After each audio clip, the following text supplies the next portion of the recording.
with us on NBA 2K. Tonight we have a chance to see a My Player build breakdown and see if he's got what it takes. And tonight it'll be the Oklahoma City Thunder going up against the Los Angeles Clippers. Hello everyone, I'm Blake Suniga with our 2K broadcast team experts, Tim Swartz and Brian Vanafantemi. You guys excited to get a look at this My Player build? Of course, Blake. It's one of the things I love about 2K. Working on the old MP, seeing what you can create tonight will be a great indicator of where he is headed. And other than hearing our wonderful voices, I think that's my favorite part of the NBA. The videotape, the scoreboard, the stats, they never lie. You have great ratings, but all that matters is whether or not you deliver in games. We see how good your is. With the salary cap and the Supermax being introduced, the amount of money bets cost to have on your team, how vital is it to hit on your draft picks? It's huge. You look at that Warriors run. They drafted Steph, Clay, Draymond in the second round. That was massive in allowing them to sign Kevin Durant. The biggest thing is draft picks just get paid less, have controlled contracts.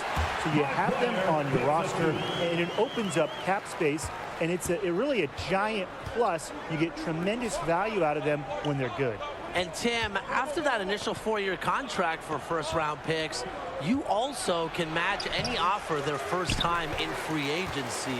So team control is huge, especially in the current climate with guys constantly moving teams.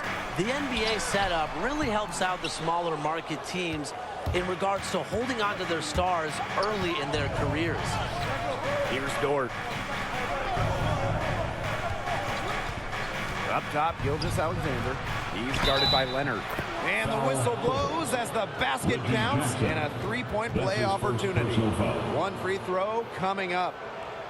He's getting his first free throw attempt of the game here. Favors. One shot.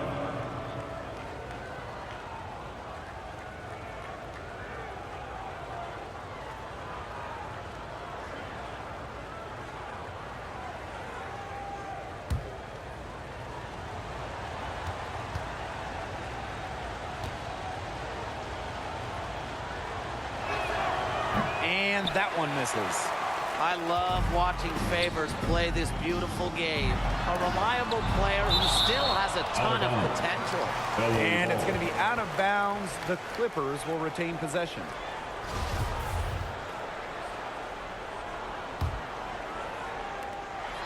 My player from deep. Drains it from beyond the arc. Drains the three ball. Oklahoma City with the ball. They trail by 3.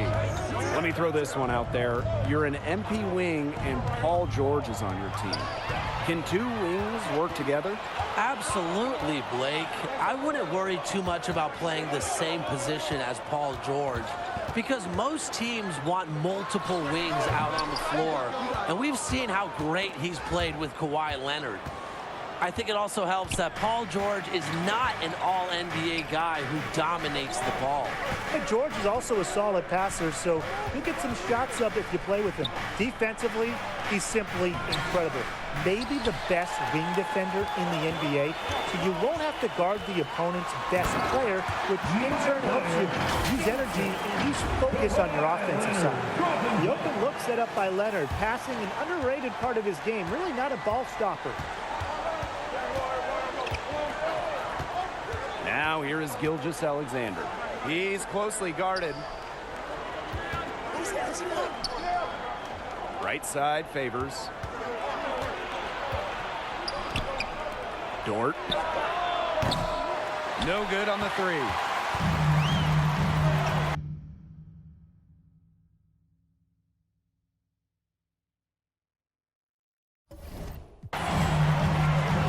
My player up top.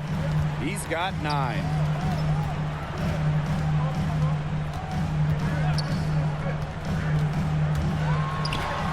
That's in. It's his 5th field goal. He's shooting a hot 71%, 5 for 7. And they're looking for a way to score here. Yeah, they've had a tough time taking the lid off. They got to score. Timeout called the Thunder. He clearly doesn't like what's going on out there and wants to talk things over. And how could he? Really had to take a time out there and try to take away some of their momentum. Yeah, they'll try anything.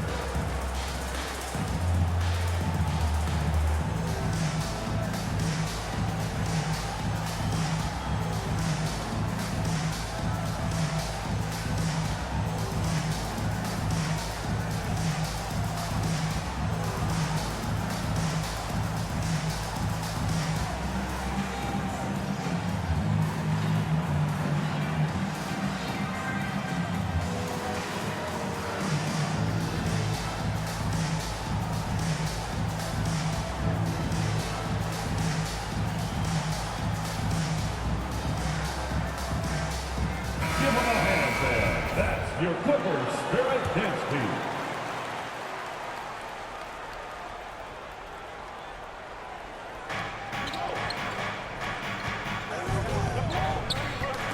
Knocked away, and that'll be Oklahoma City's ball as it goes out of bounds.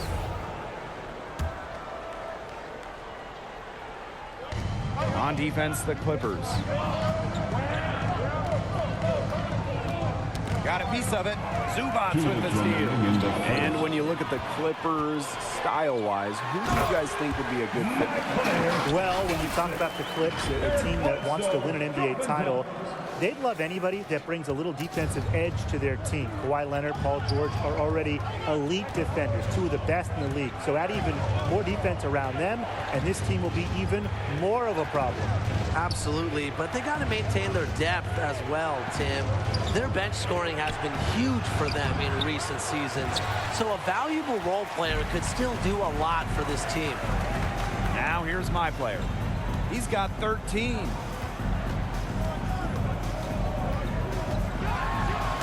my player pulls it down. They couldn't have dreamed of a much better start they've had here tonight. Yeah, they came in with a tremendous offensive game plan. It's worked perfectly, and what a lead they already have to show for it. And you got to give credit to this coaching staff as well. They came into this game prepared perfectly. On the wing, my player. Guarded by Williams. Here's my player. Yep, count it. Not much resistance on the inside. That's their 5th consecutive make in the paint. Those looks they're allowing are almost automatic. In fact, I'll just say they are automatic. That's the 10th straight point they've given up in the paint. It doesn't matter how good their perimeter defense is if they keep allowing easy looks inside. And the basket by Man. That is some dime dropping. Exquisite assist.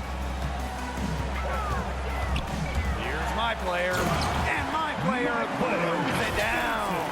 They built a big lead very early. Boy, right from the tip, there isn't anything they haven't done well. It has been a textbook dominant performance. Now 8 seconds separating the two clocks. Pass to Williams. Unloads from 13 feet. And he wheels that one in, sinking right through off the back iron. Easy little jumper for him there, guys. On the wing, my player. Guarded by Williams. Back to my player.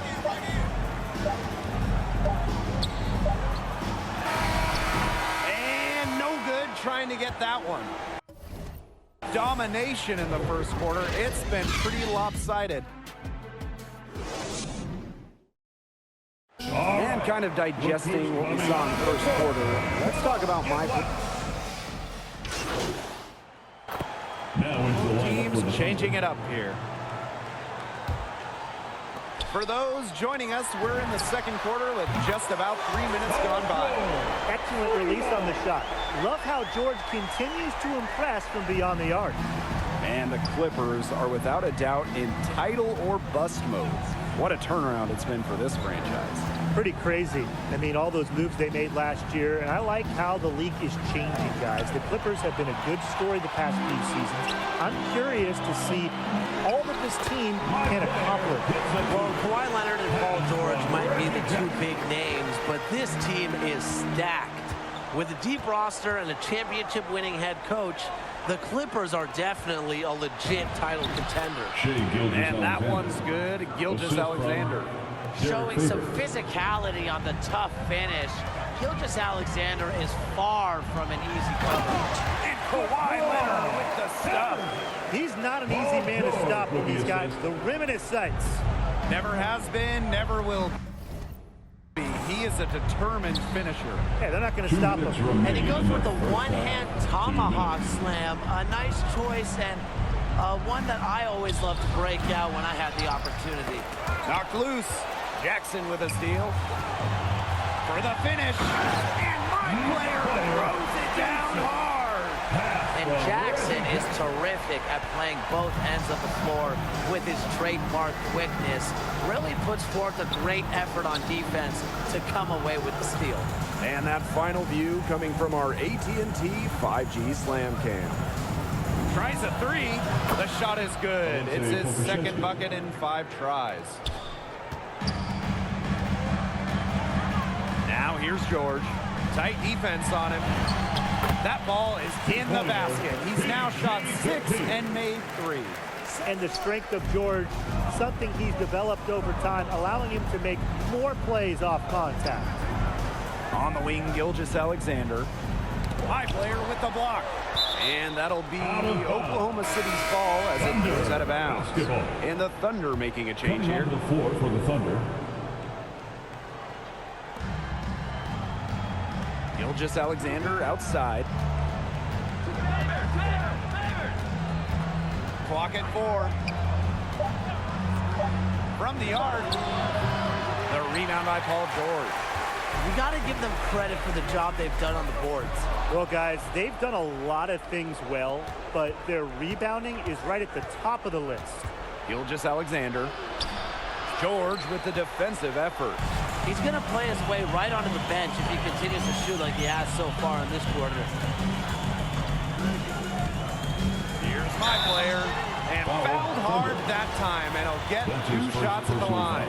This is his first free throw attempts of the game. First one falls for him. Shooting the free throw. And that's good as he hits both shots. Oklahoma City with the ball.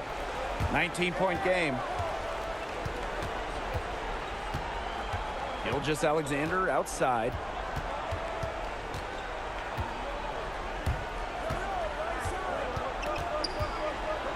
Floats one, and it's going to be 2 free throws. Drew contact on the shot.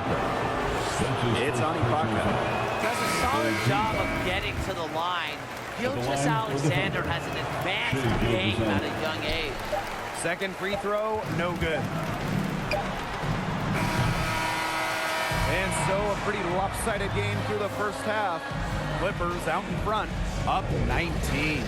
And we'll see you right after halftime for the beginning of the third quarter. And with 1 half in the bank, what do you think of my players' performance so far? Yeah, I really don't know what more you could have asked for from him as a finisher. The shot was on point, he was attacking, and really no one on that defense can stop him. He really did impose his will at the offensive end. Sometimes we throw that term around, but he had a sharp mental approach backed by physical toughness. Now here's my player. Takes the 13-footer. Leonard gets the bucket. Very comfortable on the catch and shoot. Leonard shoots a better percentage without taking a dribble. They've gotten a lot of extra possessions because of their rebounding error. It's been a lot, and I think it's made the difference in this game because they've done great work on the boards. Inside. Goes straight through the defender for the dunk and draws the foul. He will go to the line. That one on Favors. You see the strength Ibaka's added over the years? That time converting through contact, going to the line. And he'll be shooting his first free throws. At the free throw. At the line.